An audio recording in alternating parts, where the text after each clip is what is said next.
warahmatullahi wabarakatuh. Halo Ananda, apa kabar? Semoga kalian semua dalam keadaan sehat dan tetap semangat dalam belajar ya. Hari ini kita akan melanjutkan materi kita mengenai pemisahan campuran. Silakan kalian simak penjelasannya berikut ini. Proses pemisahan campuran banyak ditemui dalam kehidupan sehari-hari, seperti dalam pembuatan garam dan pengolahan limbah. Ada beberapa cara yang dilakukan untuk proses pemisahan campuran. Sebelumnya, kalian harus ingat dulu apa itu campuran. Campuran diartikan sebagai gabungan dua zat atau lebih tanpa terjadi reaksi kimia, seperti segelas sirup, segelas susu, dan juga segelas kopi. Pemisahan campuran adalah proses yang dilakukan untuk memisahkan zat penyusun campuran. Bertujuan untuk mengambil zat pengotor guna dipisahkan dari campuran dan mengambil zat-zat yang bermanfaat dari dalam campuran tersebut. Tujuan pemisahan campuran lainnya adalah memurnikan zat sehingga bisa dimanfaatkan untuk memenuhi suatu kebutuhan, seperti pada proses pemincahan campuran natrium klorida pada air laut untuk mendapatkan garam sehingga diperoleh garam yang lezat. Pemisahan campuran dilakukan dengan memperhatikan karakteristik zat yang ada pada campuran, seperti perbedaan ukuran zat, perbedaan titik didih, titik leleh, kelarutan, dan sifat magnetik. Ada beberapa cara untuk melakukan pemisahan campuran, yaitu dekantasi, evaporasi, filtrasi, sentrifugasi, ekstraksi, distilasi, corong pisah, kromatografi, sublimasi, dan pengayakan. Dekantasi adalah proses pemisahan campuran heterogen atau pemisahan zat padat dari larutannya. Dekantasi dilakukan dengan cara menuang cairan dengan perlahan. Dengan begitu, padatan akan tertinggal di dalam wadah tersebut. Metode ini terbilang lebih cepat daripada filtrasi. Akan tetapi, hasilnya masih kurang efektif. Hasilnya akan lebih efektif apabila ukuran zat padat lebih besar. Misalnya, campuran air dengan kerikil.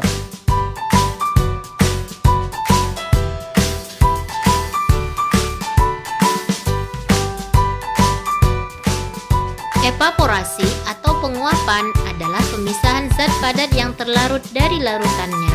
Penguapan dilakukan dengan memanaskan larutan sehingga pelarutnya menguap dan meninggalkan zat terlarut. Contohnya, bila kita mencampurkan garam dengan air, akan membentuk sebuah larutan garam. Garam yang sudah dibuat akan dapat dimurnikan lagi dengan proses penguapan.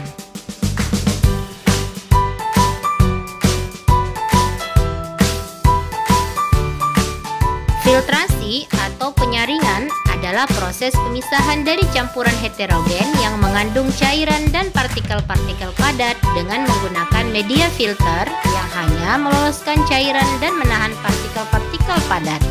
Contohnya saat memisahkan kelapa dengan santan, memisahkan bubuk kopi dengan air, dan memisahkan atau menyaring pasir dan air.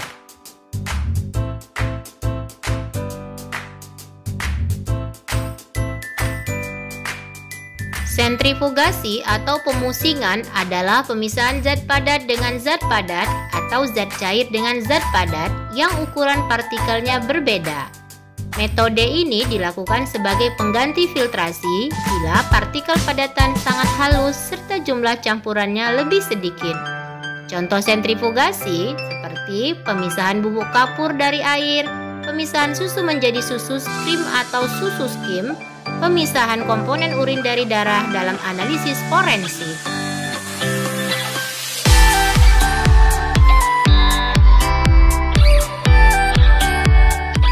Ekstraksi atau penyarian adalah pemisahan campuran yang terjadi karena adanya perbedaan kelarutan zat terlarut di dalam pelarut yang berbeda. Ekstraksi biasanya dilakukan untuk mengambil sari dari suatu tumbuhan. Contohnya, proses dalam pembuatan minyak kayu putih dan minyak atsiri dari daun cengkeh.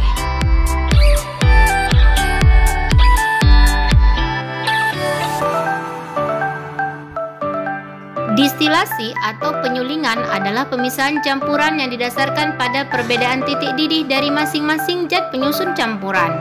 Dalam prosesnya terdiri atas 2 tahap, yaitu tahap penguapan dan dilanjutkan ke tahap pengembunan. Contoh distilasi, pemisahan air tawar dan air laut, pembuatan etanol atau alkohol, dan proses pemisahan minyak bumi.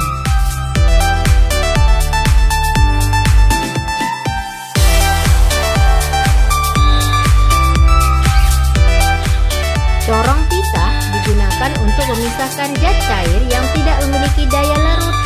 Caranya dengan mendiamkan 2 campuran jenis zat cair selama beberapa saat sampai membentuk 2 lapisan terpisah.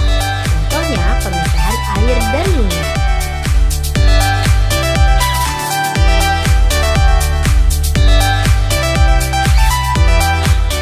Kromatografi adalah pemisahan campuran yang terjadi karena perbedaan kelarutan zat-zat dalam pelarut serta perbedaan penyerapan kertas terhadap zat-zat yang ingin dipisahkan.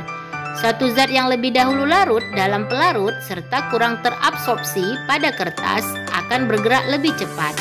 Contoh kromatografi adalah pengujian bahan pewarna yang digunakan untuk makanan, menguji tinta yang digunakan untuk pemalsuan dokumen, serta menguji adanya obat terlarang dalam urin.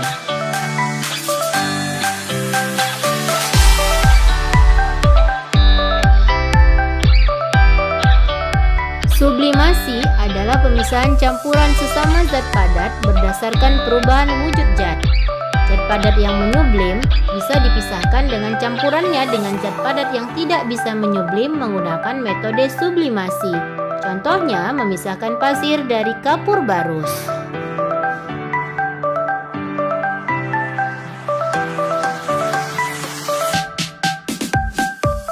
Pengayakan adalah teknik pemisahan campuran berdasarkan perbedaan ukuran partikel.